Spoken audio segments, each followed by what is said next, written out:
Good afternoon. At the outset, let me take this opportunity to thank you for making time on a Friday afternoon for having this particular conversation. And I also appreciate the audience for making time for this Friday afternoon. Just to introduce myself and set the context for today's conversation, my name is Ashokkumar. I'm a partner with PwC. I've been doing technology consulting work for the last 25 years. My area of specialization is primarily digital transformation for government and public sector clients. And I'll be extremely privileged to be moderating this panel today. We have such an eminent set of people, and I'm extremely keen to hear their views and their thoughts. So the topic is structured around digital transformation, the importance of AI, IoT, and cloud and security. What we would do is we would look for 3 or 4 objectives that we will try to get out of this conversation, because we have such an eminent panel and all of them come with very diverse experience.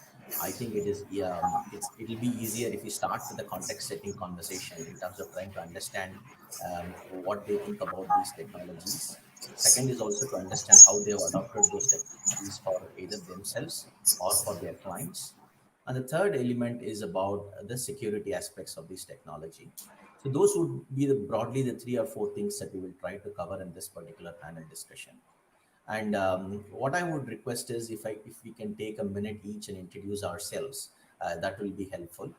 And for the simplicity's sake, I'm going to go with the way it is organized in my panel, what I can see in my panel.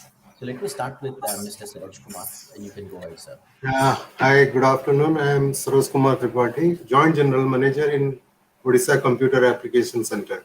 So I look after the infrastructure and security aspects of the state government initiatives. Thank you, sir. Kabita, ma'am. Thank you.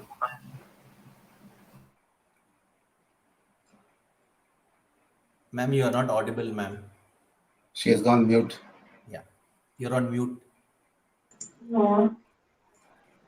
Yes, am I audible now? Yes, ma'am, we can hear you. Yeah, good afternoon, Ashokkumar, and to all esteemed panelists.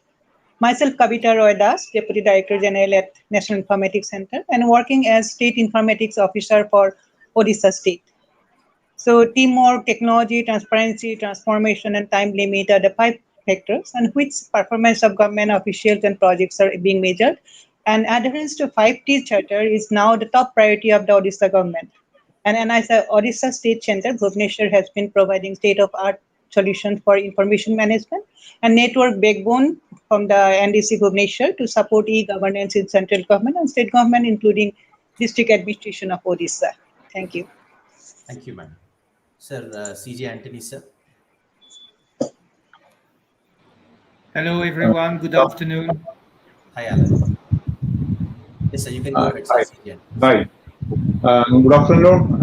I'm J Antony, Scientist G, working with National Informatics Center, same organization as that of Kabita Madam.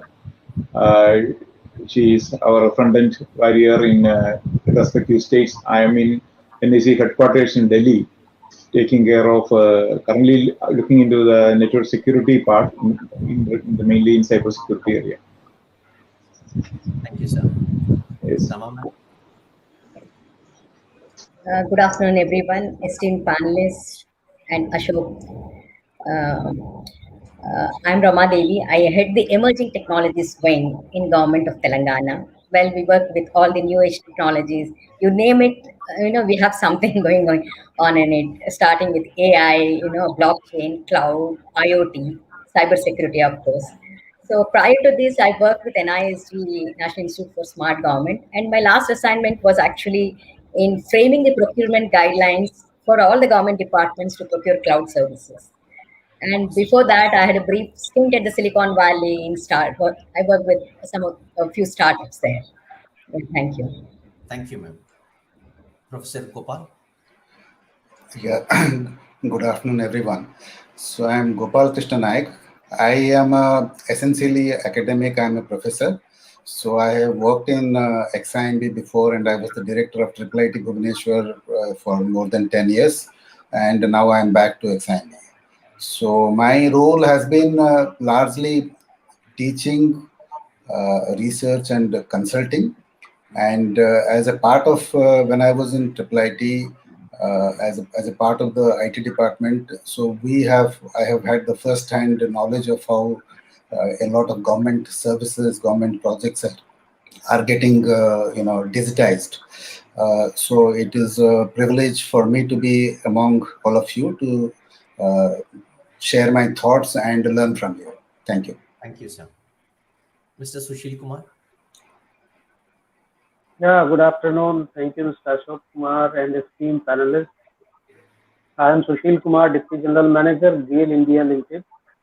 My primary responsibilities are operation and maintenance of various smart devices such as installed in our metering and measurement devices, various bulbs and processors.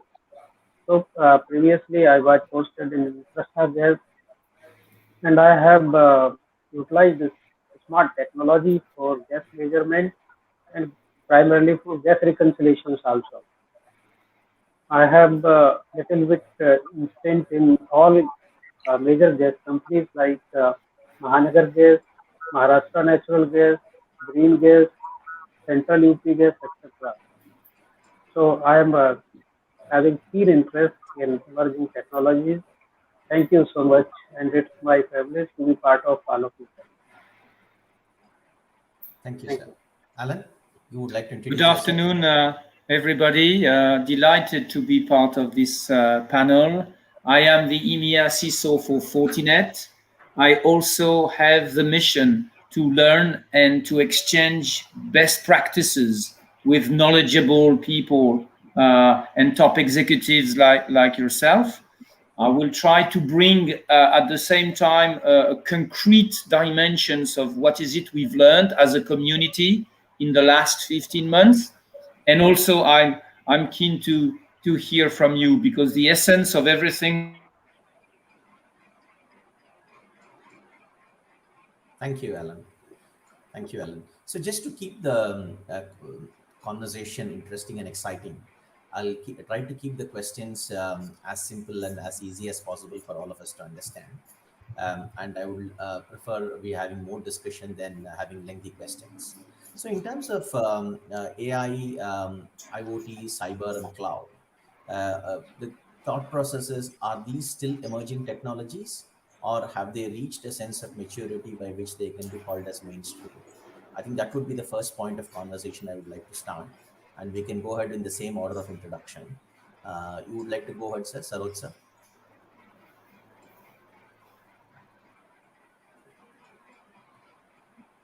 So you are on mute, Mute. sir. Yeah. Yeah, thank you. IoT, AI are maturing. I can say that this era is golden era for IoT and AI. The only concern with IoT is the security concern. In a hurry, people are developing many products, IoT products. So security is one concern for IoT. And the second concern, what I feel for IoT is that the connectivity, because IoTs will give the data at a faster rate.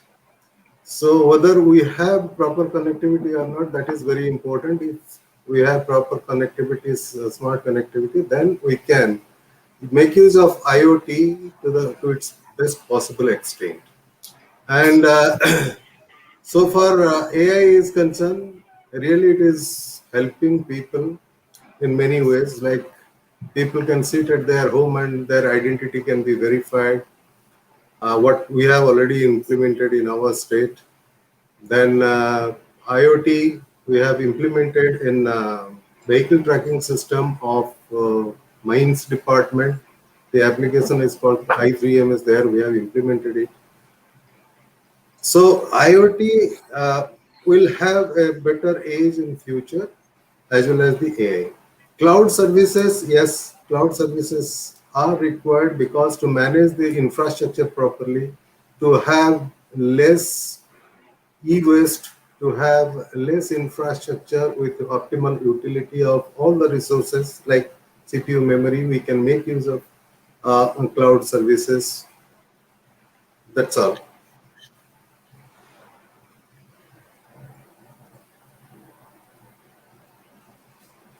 Thank you, sir. Kabita ma'am, would you like to go ahead, ma'am?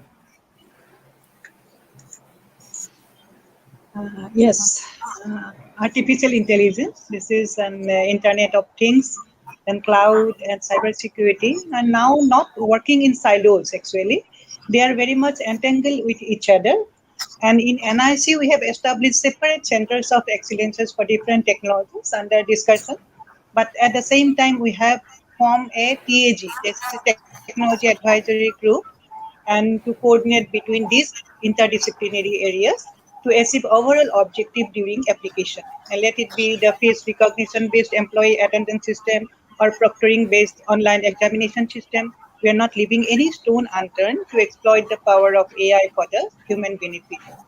On cloud technology, I can see this as a cost-cutting technology in addition to its existing capability of scaling and business models. And in coming days, when various other sectors will need more and more investment, then these types of cost-cutting technologies will be a necessity. So more and more cloud service providers are now coming into the market, which means we need better mechanism for resource management. Yeah. Thank you, ma'am. Mr. Antony, sir, would you like to go ahead, sir?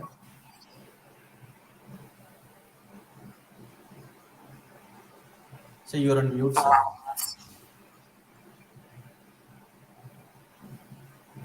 You're on mute, sir. We can't hear you. On mute. Sir, you're on mute. Yeah, sorry. So the question regarding the maturity of these technologies as of now is, I remember the status of computerization in 1980s and early 90s. So then when I see as a part of the IT wing of the government of India, were pushing computerization vigorously in state and central governments. Of course, the situation that time was everybody wanted it, but people were thinking that who will do it first. Then we used to say that this ministry has done, that ministry has done, this state government has done, and like that.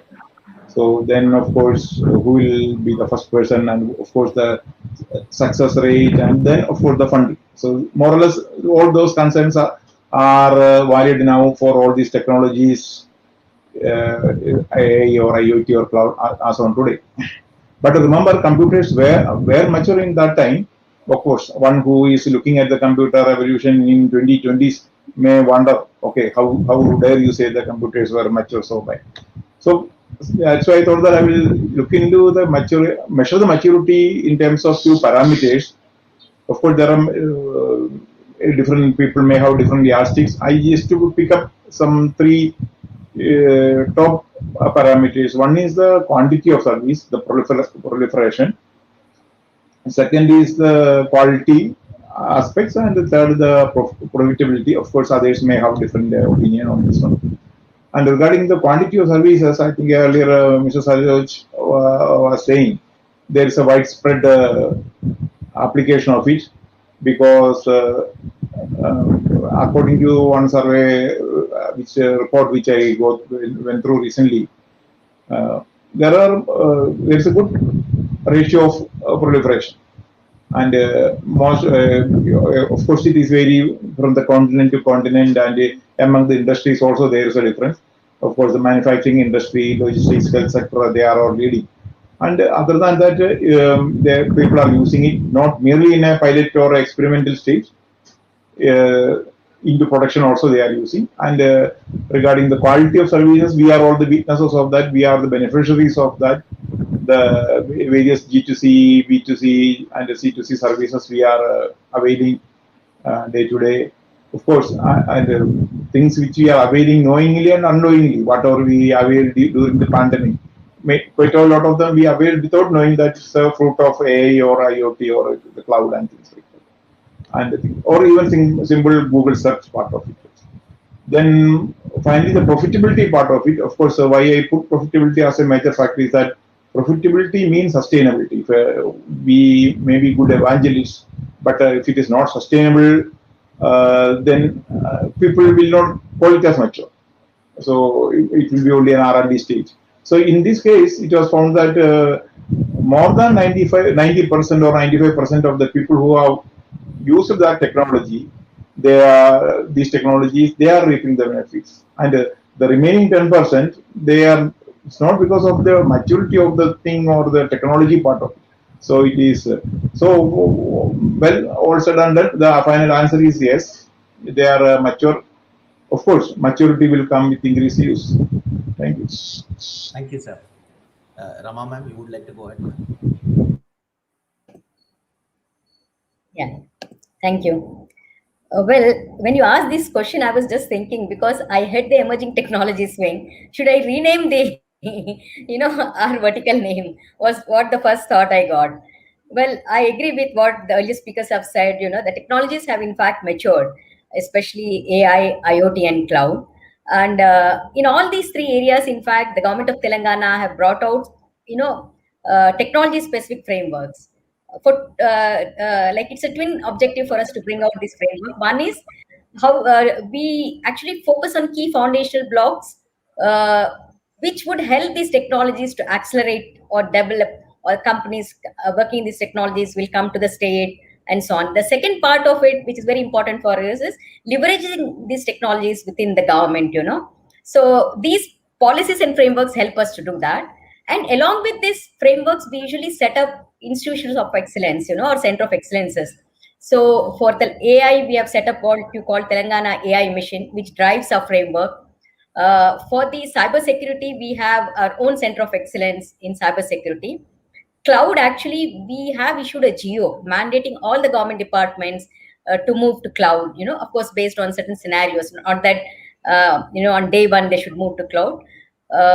And in AI, a lot of action is happening on the ground. We commemorated 2020 as the year of AI, and we have also launched a framework, and we have set up a team that's called Telangana AI Mission to help us drive the framework. This is NASCOM is helping us. Then one key initiative that we have launched is AI for AI, artificial intelligence for agriculture innovation. So the entire ecosystem, the entire industry came together, industry, foundations, startups, academies and everything, so came together to work on this project, which is a very unique and a kind of prestigious project for us, where we are trying to see how we can use emerging technologies to double the income of the farmers. While, as somebody has mentioned, while these technologies are mature, we also see certain challenges in terms of AI. We are looking at the availability of data sets, so that's another area that we are working on. How at least the government provide data sets related to certain domains. IoT, as somebody has already explained, connectivity, scaling up of the project, security, these are some of the challenges that we need to address going forward. Regarding cloud, different cloud service providers offer different services. It's a big learning curve for government officials. And the first thing that comes to mind, when we actually say cloud boleto, government officials, the immediate next thing that comes to their mind is what about security? Cloud boleto, it's not secure, is the kind of, we are trying to educate them, conducting training workshops and all that to alleviate those concerns. Yeah, thank you. Thank you, ma'am. Really appreciate these thoughts, ma'am. Professor Gopal. Sir, you are on mute, sir.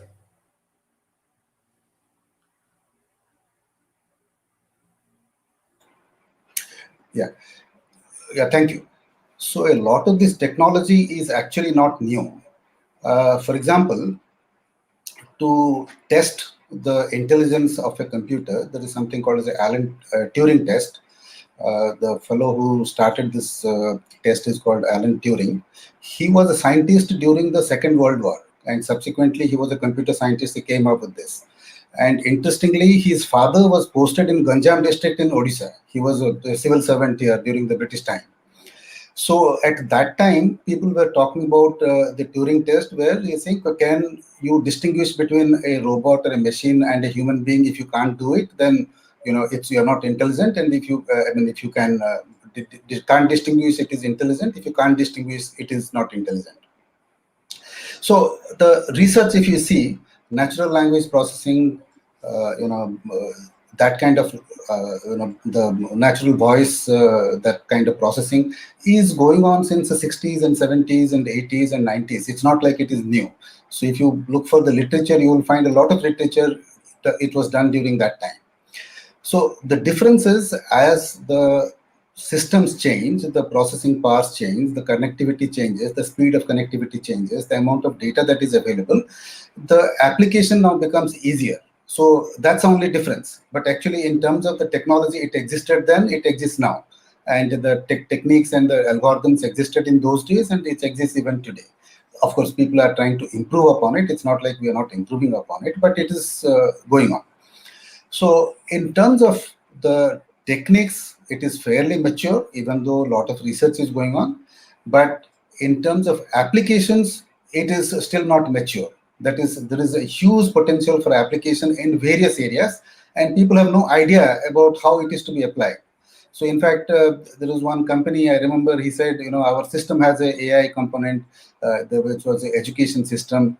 So I said, I am from education. You tell me what AI is there. He said, we have a chatbot. I said, what answers can the chatbot give? No, I mean, that you have to figure out. I mean, you ask a question, you see what answer it gives, right? I mean, you have a templated copy-paste chatbot you can take from somewhere and put it into your system, and you say, my system has AI. That's not what AI is about.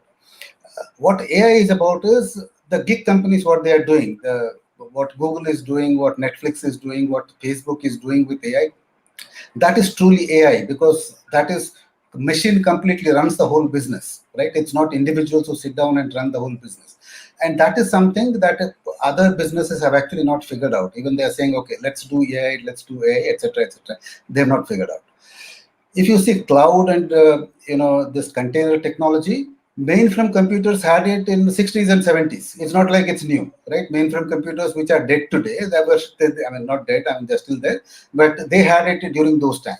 And today we are talking about, okay, can I have it on my simple server with Xeon processor, etc., we are talking about. But the idea existed then, and we are okay. It has become more mainstream today, right? It's not like it's new, and it's a mature thing. So, in my view, technology is mature, right?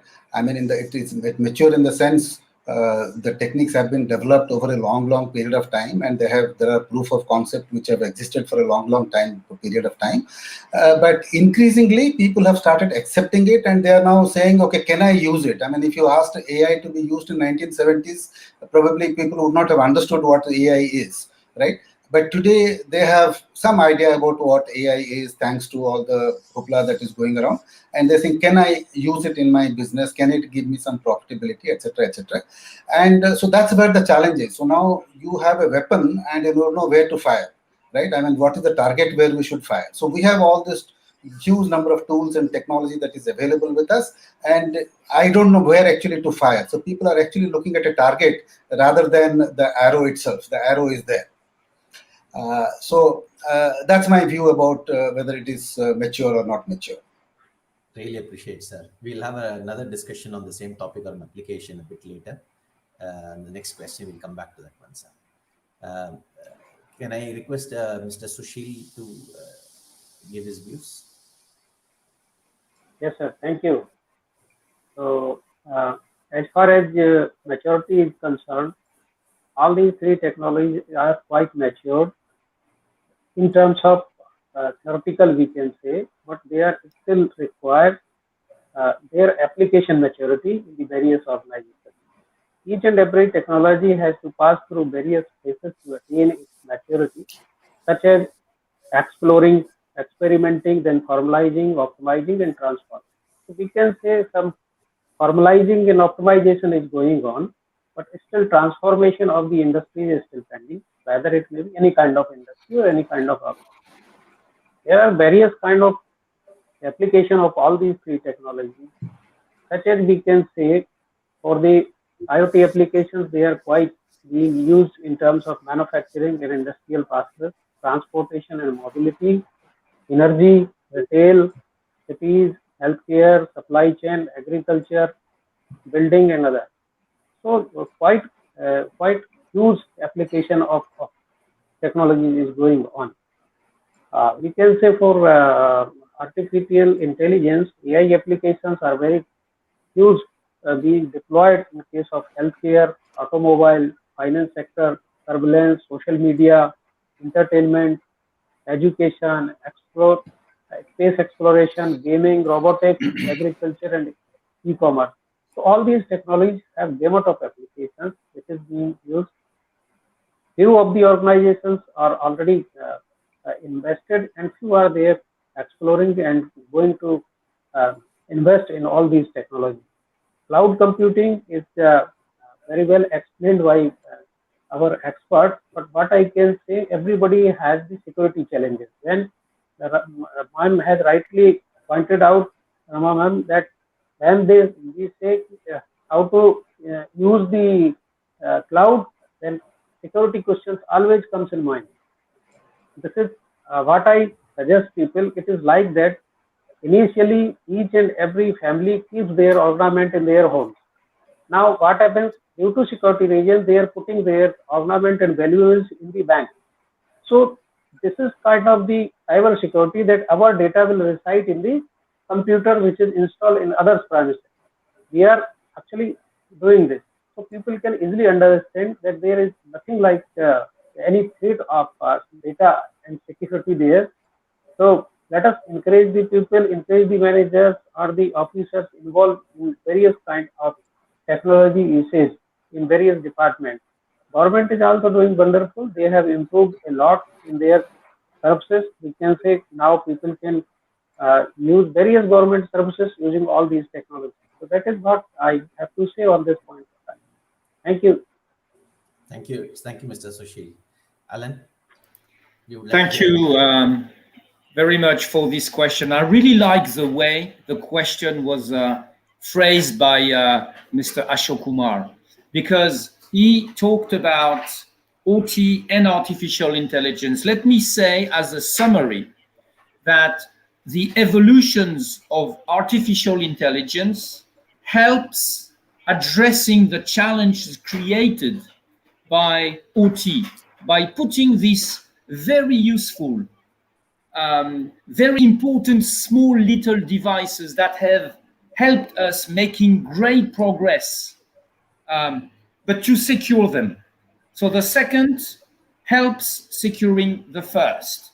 And Dr. Gopal Krishna has reminded us very rightly that the building block of the science of artificial intelligence have been laid down by a man that was born 109 years ago, Mr. Alan Turing, this brilliant young British mathematician. So today, concretely, is this new or is this old technology, and is this mature? Let me give you a concrete example. A couple of, let's say between 5 and 7 years ago, the vendors of these new cameras, these new sensors, started to figure out that the contribution of this device, and we're talking that there would be more than 16 billion of these devices already deployed today. The vendors of these devices had to cash in the enormous research and development investment that had to be made to turn a camera that by that time would cost between $500 to $600 into something that you can buy today on the internet for, in some cases, less than $10. But by doing that, they had to reduce the memory and the available CPU for all these devices so that they become affordable. If I have an industrial process that I have to regulate, let's say a temperature and pressure 2-dimension process that I have to regulate, the more I put of sensors, the better granularity, the better grasp of the physical and chemical reaction I get, and hence the best quality of the end product do I have. That means that I multiply the number of this project. So how can you secure a device that is very numerous and very rudimentary? This is where artificial intelligence comes in scene, and To be specific, it's the machine learning part of artificial intelligence that we use today. We have been in artificial intelligence slash cybersecurity since 2011. And the way we approach this lack of CPU and memory on the one hand, and the enormous risks that you run by deploying all these rudimentary devices that a hacker can relatively easily hack, the way we address them is by studying the behavior of this sensor. In other words, when you measure a temperature, you need to send a little signal, a ping, very regularly, but a very small one. So you learn that this device over there sends every 35 seconds a few kilobytes. And you machine learn that. You automatically get a picture of the behavior of this large number of objects. And all of a sudden, they start to have a random emission, and instead of a few kilobytes, they're starting to exchange megabytes, and not with the same middleware, to an IP address that is different. It's a little bit that I monitor the way you drive or you walk to work one day, and all of a sudden, Mr. Ashokkumar changed completely, is using a different street and is running instead of walking. And you can say, well, that's not him. There is something bizarre. So we're using the machine learning, which is an emergence, a consequence of artificial intelligence, to create a digital map of the behavior of these objects. And yes, we do have the ability today to deploy middleware and solutions that have been learning a behavior of a complex process of a large series of these OT objects and compare it to a baseline behavioral. Is this the panacea? No, there is no panacea. We keep learning. We keep accumulating knowledge every day. And by the way, so do the hackers. They learn about our ability to learn, and they try to figure out how they can deceive us, and we come back with an advanced technology and deceive the deceivers. So is this complete maturity? It will never be complete maturity. Is this reliable? It is starting to be 99% reliable, which 99% reliability doesn't mean full reliability.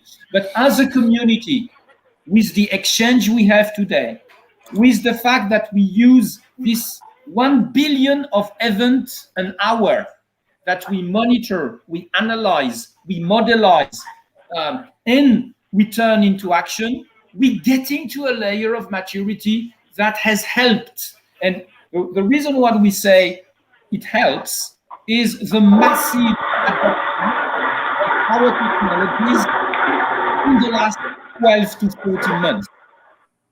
90% growth in some of the building blocks of these solutions is the adoption of the market of our technology. So we believe that is, without being the panacea again, that is a significant clue on how this is actually mature and actually helping people securing complex, very distributed and always evolving architectures and infrastructures. Thank you very much.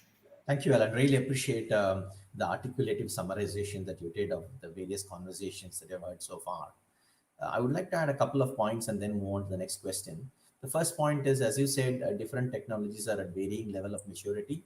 Some of them are very mature, some of them are still evolving, and some of them are will continue to evolve and never reach a state of maturity, as you said. Cyber, as an example, is the classic one. And the second element is all of these technologies come with their own set of challenges, whether it is availability of data, whether it is responsible AI, how do I remove biases from AI. So while they are available, they may be at varying levels of maturity. They have their own challenges as well. The third one is investment, correct? And what we are seeing, at least what I'm seeing with my clients and what we are seeing in the Indian market is everybody wants to invest and everybody wants to experiment. So going back to Rama ma'am's example of setting up a COE or AI for AI. So everybody is investing and everybody is exploring. The question is, can we take it to a scale by which we can roll it out in a larger set of use cases in some sense. So keeping in line, I would like to get on with my next question, which is more about adoption. While we have seen the first part, which is about are they mature or are they still emerging, I think the key is wherever they are, how are we adopting them today in our organizations to make a difference for delivering better citizen services or client services. I would like to start with Mr. Sushil. Sir? Yeah. Yeah, go ahead. Uh, regarding adoption of all these technologies which we are discussing, especially IoT, AI, these bot technologies are being adopted industry-wide. Whether any kind of industry, all they want use of these technologies to reduce their OPEX and CAPEX cost. After years anticipation and steady uptake, the Internet of Things (IoT) seems poised to cross over into mainstream business use.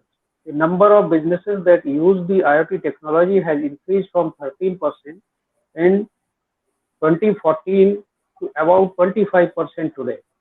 And the worldwide number of IoT connected devices is projected to increase to 43 billion by 2023, an almost threefold increase from 2018. So this level of uptake is both the result and impetus of the developing technologies that underpin the IoT. Technological advancements mean that IoT technology will become easier to implement, opening the door for the wider variety of companies to benefit from IoT applications. Although large enterprises begin to invest their sizable resources in IoT technology many years ago, but benefited they are now reaping. So this is the kind of investment and use people are going to use IoT technology. Similarly, in case of artificial intelligence in our organization, we are very well going to use this technology. Two examples I am putting here. One is we are using for processing of medical bills of our employees. We have implemented AI for it.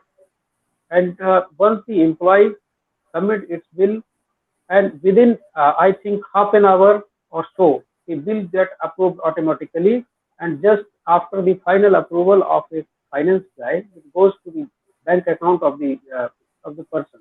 And other example is use of chatbot to solve the various queries of our PNG users. We are using chatbot. Using the chatbot, anybody can put any question. The chatbot is so intelligent; it gives the various kind of replies to satisfy the customer's general queries. We address how maturity generally is unfolding across the industries today with regard to artificial intelligence. It enables the practices as well as provides insight from the industry survey conducted by a organization in 2019 and January 2020 at a macro level. That survey confirms that fewer than 1 of 10 organizations, around 7%, are started using this AI technology. So these technologies are quite well being implemented in various organizations, whether it may be large corporate or the government or the manufacturing industry or any kind of industry. So that is what I have to say at this point of time. So technologies are being adopted very much, and the pace is also going increase day by day. Thank you so much. Thank you, Mr. Sushil. I would like to request Ashokkumar sir to go ahead. Yeah. So far, the application or implementation of these technologies are concerned, we in the state have started implementing the technologies like IoT. We have implemented in vehicle tracking system. Similarly, we are going for water management system because that helps the agriculture, the farmers as well as the administrator to administer the water management. Sensor-based water management system we are going to implement. Another big thing what we have done right now is that for the pensioners, it is required that they should come to the treasury and give their presence so that they are alive, people will come to know. So what we have done right now, we have started implementing a system which is known as life certificate verification system through video KYC as well as photo KYC. So that's another intervention. So people need not come to the office, that is treasury, to say that they are alive. So that system has already been started and it will be going live within few months. Then coming to another AI-based application, state dashboard, whatever state dashboard we have, a COVID dashboard, you can say right now it is primarily used as a COVID dashboard. You can see there a lot of analytical reports are being generated using AI tools. During this pandemic situation, the examinations, say engineering examination or high school examination, whatever examination it may be, it is not possible to have the physical examination. So people have started using proctored examination system, online examination system. Already one university, that is, we call it as Biput, it has implemented, and another university, Visut, is going to implement it from 19th. Similarly, another project we are taking up right now, which is known as a digital platform for social protection, where all the data will be gathered. We will have a data bank wherein we will be able to analyze the data and say that whether which citizen is enabled, which citizen is going to get which type of benefits, whether he is eligible for that benefit or not. So that database that particular application is going to use the artificial intelligence. So similarly, many applications right now already we have implemented, but due to this lockdown, this situation, pandemic situation, it has not been tested or it has not been used. That is, the entry to the secretariat has been automated. People can come and pass through the camera. So facial recognition system has already been implemented in the secretariat, and that is one of the AI application what we can foresee. Now in future, we have planned for agriculture department for implementing NI's AI to know the paddy cultivation status, weather prediction, what is the weather in which area. All those things we are going to do it for agriculture department in future. Thank you. Thank you, sir. Really appreciate this, sir. I would like to request Kabita ma'am to give her views. Yes, already Sri Tripathi already explained some of the applications that we have in Odisha. So I am now, we are working in the field of agriculture to predict the requirements of the nuclear seed today, so that after 5 years we can address the farmer's seed requirement using the power of AI. So we are able to predict the seed conversion ratio from nucleus to breeder to foundation to certified to crop, and that prediction will improve along with time and training data size. Even a small applied AI is helping the users in a big way, like while applying for a job or exam, candidates used to mistakenly upload signature in the place of photograph and vice versa. But thanks to AI, we are now able to deploy solutions which can restrict mistakes by detecting the faces from uploaded files in addition to other validations. So in the education sector also, as Tripathi said, during this pandemic, many examinations got cancelled, and in the lack of a proper cheating detection mechanism, exam could not be conducted online from home. So online examination is such a use case where not only AI but also cloud as well as cyber security are also very critical. So NIC Odisha is happy to say that we have developed a product called PBox. So proctoring based online examination having power of artificial intelligence and machine learning and deployed in containers is based on Rancher Kubernetes platform in our cloud at NDC Bhubaneswar. We are also working on releasing proctoring powered by AI ML as a service so that any online examination system can use it. And in the e-counseling project, we are also thinking on how AI ML can help students to choose the best suitable institution for their career, keeping the rank, preferences, and trend, etc. So NIC Odisha has developed industrial IoT-enabled smart water supply and monitoring under drink from tap vision 1.5 CRMS and workflow-oriented complaint registration monitoring system for water supply in Puri city of Odisha. The automation process of water supply, quality control, and monitoring by use of IoT-enabled equipment in water treatment plants and water supply destinations has resulted in drastic reduction of human interventions as well as error-free data recording with timely monitoring of terminal equipment from remote locations by use of smart dashboards. So another application of IoT is to bring in transparency in the procedure for allocation of water and levy or collection of water rate or license fees for industrial, commercial, and other use industry. And the target was to design, develop, and implement a web-based industrial water consumption and revenue monitoring system for the Office of the Engineer in Chief Water Resources. In NIC, we have cloud service over software-defined data centers equipped with both OpenStack as well as VMware platform. And we are also exploring mechanisms to collaborate with other private cloud service providers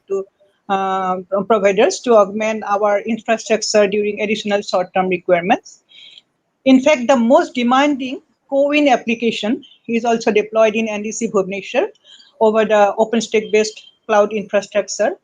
And we are also working on providing AI as a service from our cloud so that various applications can use the power of AI through just an API call only.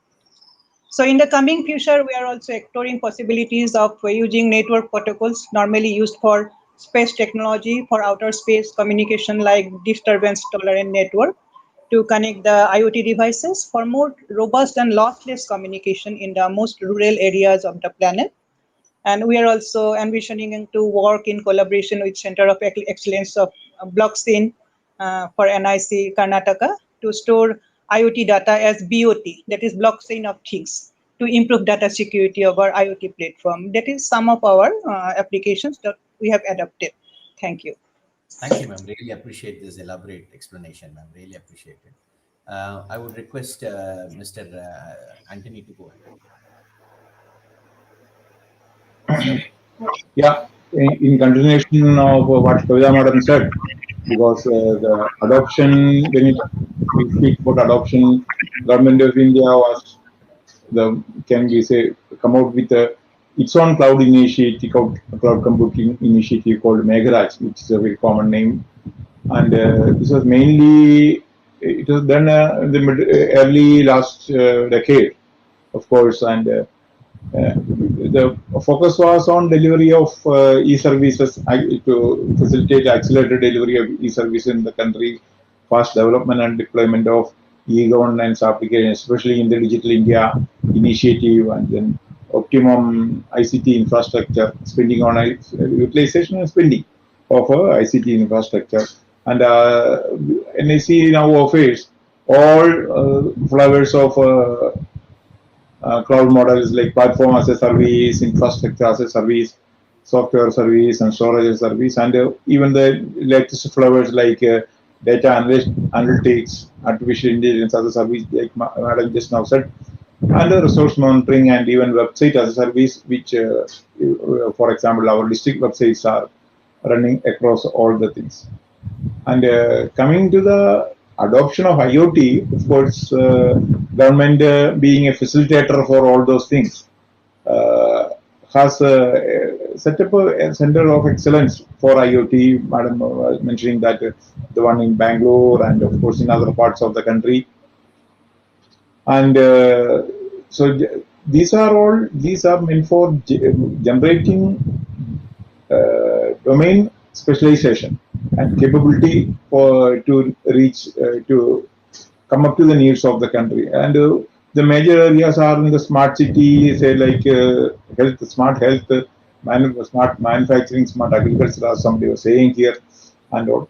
And this will build an ecosystem of all stakeholders, right from the research holders through innovative startups, and even the entrepreneurs, hardcore entrepreneurs. And the initiatives of artificial intelligence, NIC also has a division of artificial intelligence, and many of the NIC portals have now chatbots associated to it, because it was very perfectly integrated everywhere. Of course, the backend data means is getting populated, which is getting improved. And you all may be aware of the national AI portal, indiaai.gov.in. It's a one-stop portal for all your AI requirements and AI development. And it gives all the news and articles and activities related to AI in India as well as in abroad. And we also decide that portal will give ideas about investment funds, and as again a merging platform for companies and education institutions who already work in this one. And Niti Aayog has taken lead into this, and some national strategy for artificial intelligence has come out with that strategy. Okay, it was a couple of years back, mid 2018. And it was again this core areas, more or less overlapping core areas identified, like agriculture, healthcare, education, smart cities, and things like that. And early this year, an approach document for India under the name Responsible AI for All. I think sir was saying this, and the hashtag of AI for All was also brought up by the Niti Aayog. And IoT is also, of course, as an enabling platform. We have put all these similar things in place with things like that. Okay, over to you, sir. Thank you, sir. Really appreciate this. I would request Rama ma'am to go ahead.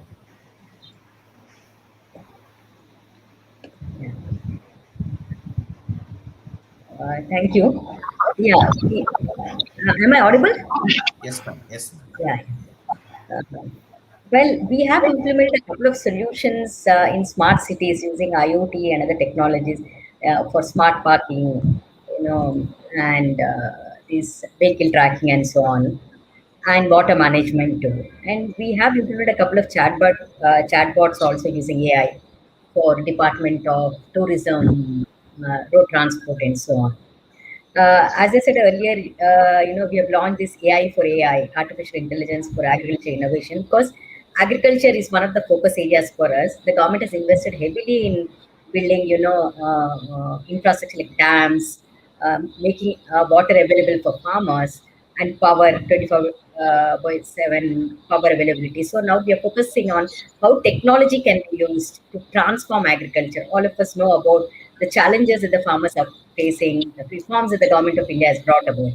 So, in fact, we are planning to use a combination of emerging technologies like artificial intelligence, IoT, drones, and address the challenges or develop technological solutions that help farmers. So, one very interesting project that we are working on is this is Badwan Institute of AI is actually implementing this. It's called AI Best Management Solution.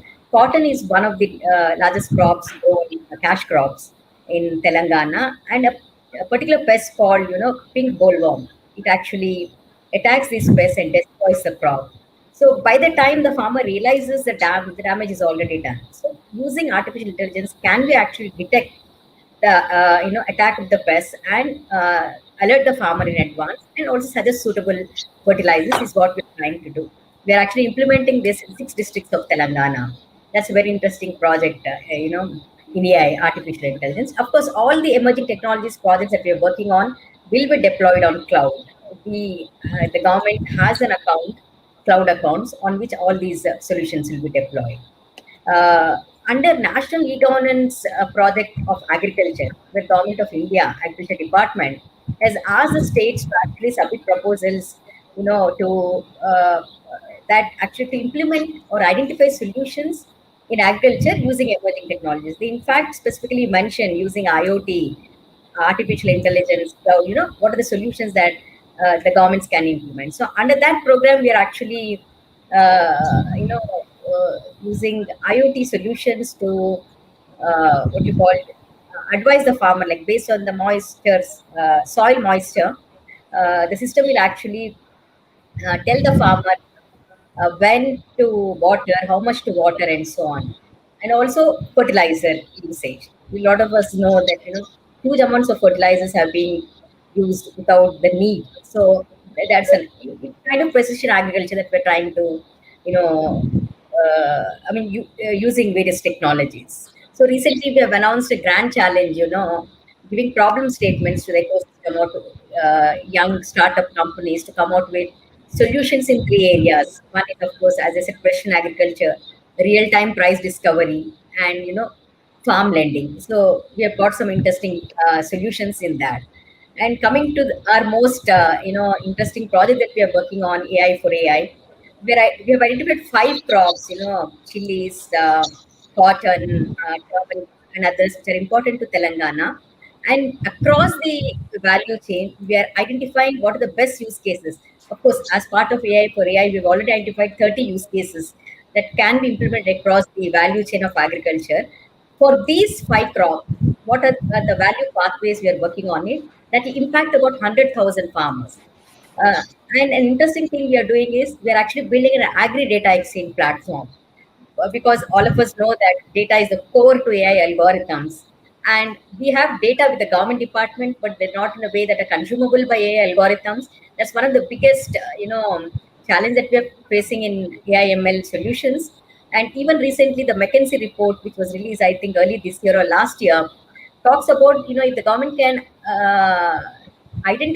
release 15 data sets pertaining to agriculture, it can unlock about $60 billion dollars of potential, uh, opportunity that we are looking at. So we are actually addressing the problem. We are identifying data sets, and maybe in 6 months we want to actually come out with data exchange platform.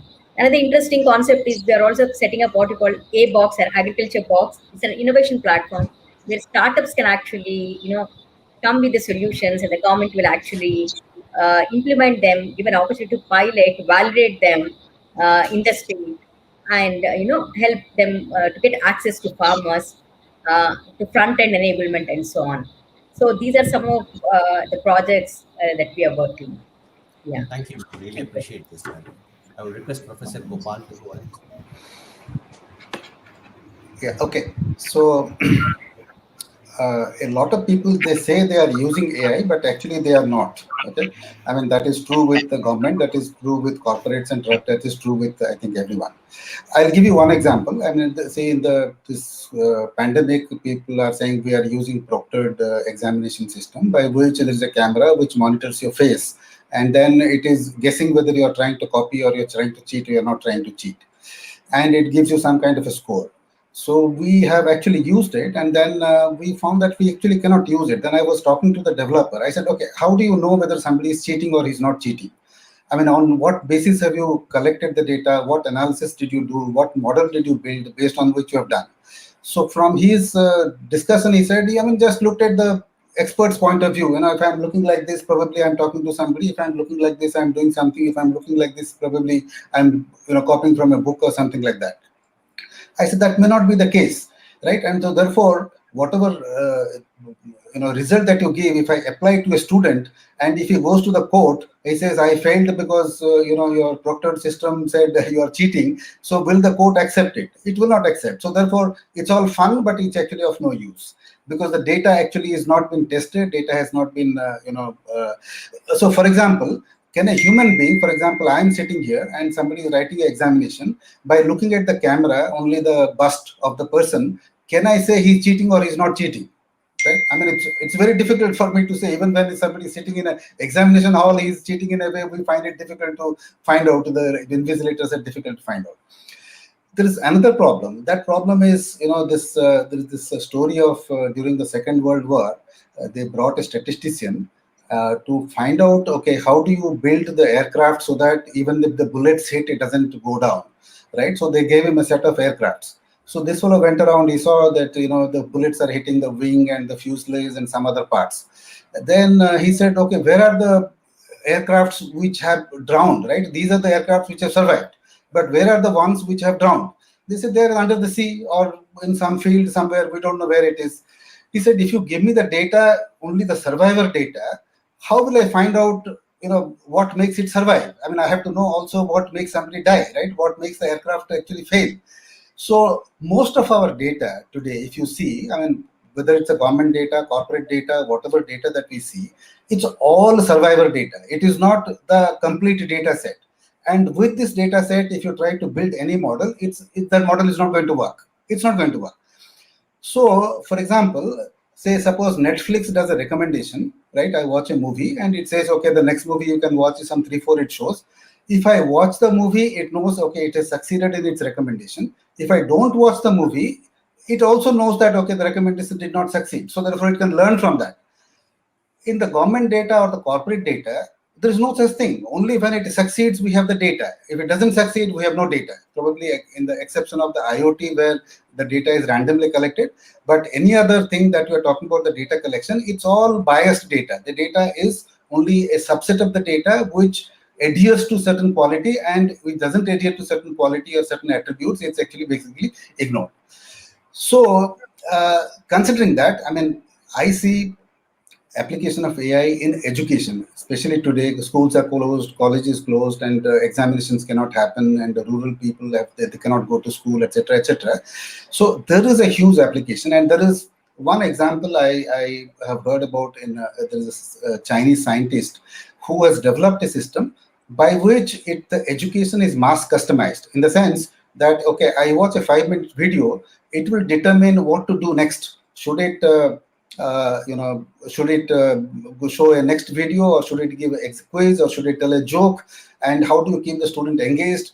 And it's mass customization. Anyway, we're running out of time. So my summary of what I'm trying to say is that the AI application is very difficult in government and corporate because the data set is highly, highly biased. I mean, that applies to education also. It's highly, highly biased. So therefore, it is very difficult. Thank you, sir. Really appreciate this. I think the challenge is big ahead of us, and it is true to say it's vast. We need to be able to be humble in front of this huge set of data and be able to filter what is relevant that we feed an artificial intelligence / machine learning algorithm with, and what is the set of the data that is not critical in the modelization. Part of the answer to that is not on the IT and OT side, but in a dialogue between people in operations, people in marketing, people in finance, people in operations, people in IT, and people in cybersecurity. The dialogue that you start to initiate when you try to assess what risk are we willing to take as a company, as a community, as a city, as a government. The risk we are willing to take is one of the most healthy, and by the way, human debate that is the founding principle of the way you are going to adopt artificial intelligence. I think Mrs. Kabita described a gradual process of adoption in which you can actually see and assess the various dimensions of the scenario of risk and compare it to what your business is, what your philosophy is, what your objective is, and what is the market willing to accept. With all in mind, there are 3 criteria that you may want to have in mind as you go about considering artificial intelligence, OT, cloud technology as part of a solution. The first one is you have to be careful that what you are going to adopt has a broad ability to understand and to detect and to analyze. And by broad, I mean at the same time vertically, the device, the chip on the device, the software on the device, the version of the OS on the device, the user of the device, being able, when you have one of these beautiful machines that we have around us, be able to see it broadly, vertically and horizontally, be able to bridge a gap between one plant, one production unit, and one city, so that you are in a situation to keep a visibility horizontally and vertically, because you cannot protect what you can't see. The second thing is watch the integration criteria. You may be, and we have all been tempted in the last decade to adopt one technology, one device, because it had one very unique and very fancy feature. Now it was based on a chipset that was completely closed. It would not communicate, it might not evolve. And even if the performance of this device might be attractive in the first place, it might put you in a dead end once you have adopted very widely and massively such a device. So the ability you will have, and you have immediately, and you will have in the future, to integrate this device in your entire information system is also an important attribute. And the last thing is automation. The human brain is not fast enough and his memory not big enough to achieve the level of correlation between events that are coming around the corner, and some of them are already here. Take 5G as a technology, for instance. Lots of business benefits. Frankly, this is a new wave of fiber-grade internet, almost possible everywhere. However, people speak about the speed of 5G, and they forget that the latency of 5G, the ability to be immediately connected, opens the door to real-time monitoring and production applications. Now, by unit of time, you have more potential danger, and you are immediately in contact with another platform, another device, another session, another user, another site.